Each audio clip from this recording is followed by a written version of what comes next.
Bienvenue sur Grand Lille TV avec notre invité du jour, Fabrice Eboué. Levez-vous. Alors, ne vous levez pas, paradoxalement. C'est le titre de votre spectacle. Vous êtes en tournée. On va en parler ce jour sur Grand Lille TV. Alors, on se posait la question de savoir si c'était une région de France que vous connaissiez bien. Visiblement, vous y passez, mais vous n'avez pas encore eu l'occasion vraiment de goûter à la vie lilloise. Non, mais c'est vrai que c'est un métier qui permet de beaucoup voyager. Mais évidemment, quand on joue dans une ville, on ne s'arrête pas ni dans les musées, ni faire une petite visite touristique en général. Donc, non, je vais pas mentir, je suis pas un spécialiste de la région. Alors par contre, on dit toujours que le public du Nord est un bon public. Vous l'avez déjà testé. Vrai, Bien faux? sûr. Je vais dire vrai.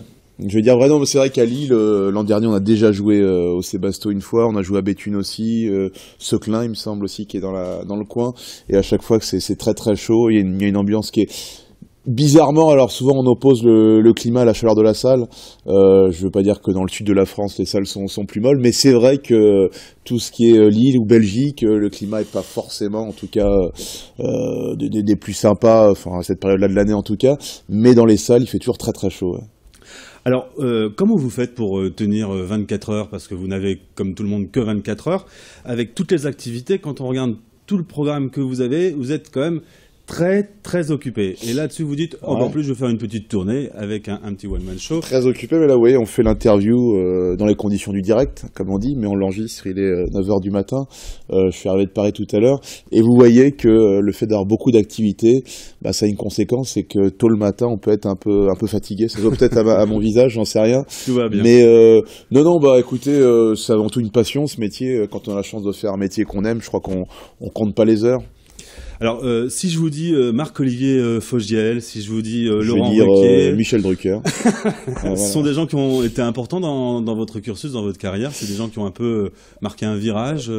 Alors ça a marqué des temps médiatiques, des temps d'exposition en effet, particulièrement avec Laurent Ruquier à la radio où c'est vrai que généralement d'ailleurs quand je joue, quelle que soit la ville, il y a beaucoup de gens qui m'ont écouté ou qui m'écoutent encore avec Laurent Ruquier à la radio. Mais non, ce qui est plus sûr, c'est que alors on parle souvent de ces virages-là parce que c'est ceux qui sont exposés bien entendu, mais je voudrais pas oublier non plus toute la période de l'apprentissage. Et ce métier, moi je l'ai commencé en 98 et ça a été avant beaucoup de festivals, de petits festivals à travers la France, de petits cafés-théâtres parisiens comme les Blancs Manteaux, j'ai vraiment fait mes armes. Donc on voit toujours l'aspect média à travers Jamel, à travers Laurent Ruquier, etc. Mais n'oublions pas aussi qu'on apprend le métier et que ce qui compte le plus c'est la formation. Et ça c'est des petits cafés-théâtres qui sont moins connus mais qui nous permettent d'arriver aussi un jour. Alors, la recette du succès, c'est ça, justement, faire beaucoup d'heures, être beaucoup sur les planches, se planter, recommencer et finalement trouver son style. Ah bah, il n'y a rien de plus formateur que le bide, hein. Ça, je vous garantis que on apprend, comme pour tout, à travers ses échecs, à travers les heures de vol aussi. Et c'est vrai que j'ai eu la chance aussi, en faisant un petit passage d'abord par le café-théâtre, je dirais traditionnel, ce qui était le cas au Blancs Manteaux. C'est les Blancs Manteaux, c'est au cœur des cafés-théâtres parisiens avec le Point Virgule, le Café de la Gare qu'on connaît pour Coluche, etc. Mais vraiment cette formation de café-théâtre classique. Ensuite, je suis passé avec Jamel à un côté un peu plus qu'on appelait stand-up, un peu plus voilà direct avec le public, etc. Donc ça a été une très bonne formation. Et le fait ensuite de travailler aussi avec Laurent Ruquier, ça m'a amené un public complètement différent. Donc je dirais aujourd'hui que j'ai un spectacle qui me ressemble, très varié, puis un public qui me ressemble, à savoir mixte aussi, ouais. Qui va de 7 à 77 ans. 7 ans, j'exagère peut-être un peu, parce que je dis qu'il faut mieux un babysitter, je déconseille au moins, allez, on va dire 14-15 ans, mais en tout cas, effectivement, c'est très mixte.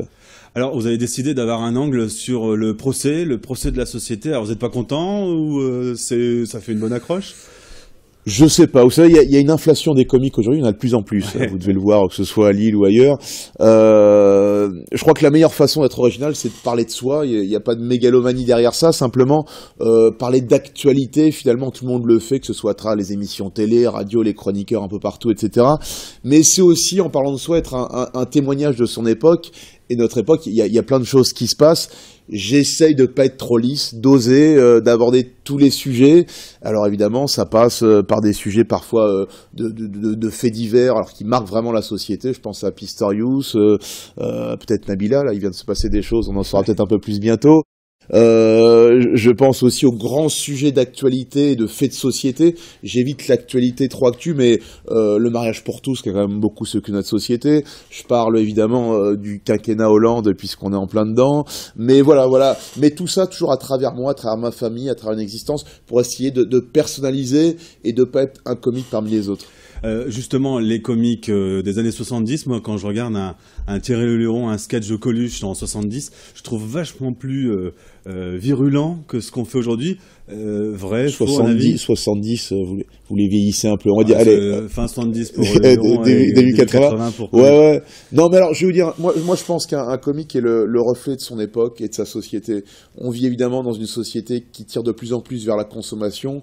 La consommation, pour qu'il y ait un maximum de consommateurs, c'est toujours lissage dans le message. Et je crois que les comiques d'aujourd'hui, on correspond beaucoup à la société dans laquelle on vit. Maintenant, moi, j'essaye, et je vous invite à venir voir le spectacle, d'aborder les sujets parfois les plus graves, parce que je pense toujours qu'il vaut mieux en rire qu'en pleurer.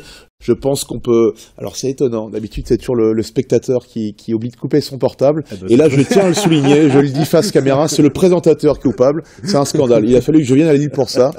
Mais en tout cas voilà. Se dire qu'on est très bavard, voilà, c'est ça. On est très bavard, mais en tout cas venez voir le spectacle et vous verrez, en tout cas alors je vais pas me comparer aux grands maîtres, les Coluche et des proches, etc. Mais j'essaie en tout cas à mon niveau d'aborder les sujets parfois les plus tendancieux, et puis sans filtre aucun, on rit vraiment de tout dans ce spectacle. On a bien besoin de rire, donc le 11 février prochain au Théâtre Sébastopol, c'est au programme. Voilà. Rendez-vous avec on a parlé du Puy de Lille, qui est peut-être un des meilleurs de France. Disons aussi qu'ils ont peut-être le plus beau théâtre de France, en tout cas à travers les tournées, et c'est vrai que le Sébasto en fait partie, ça c'est sûr. Merci beaucoup. Merci beaucoup, merci à vous. Et bon courage pour la journée. Ça marche.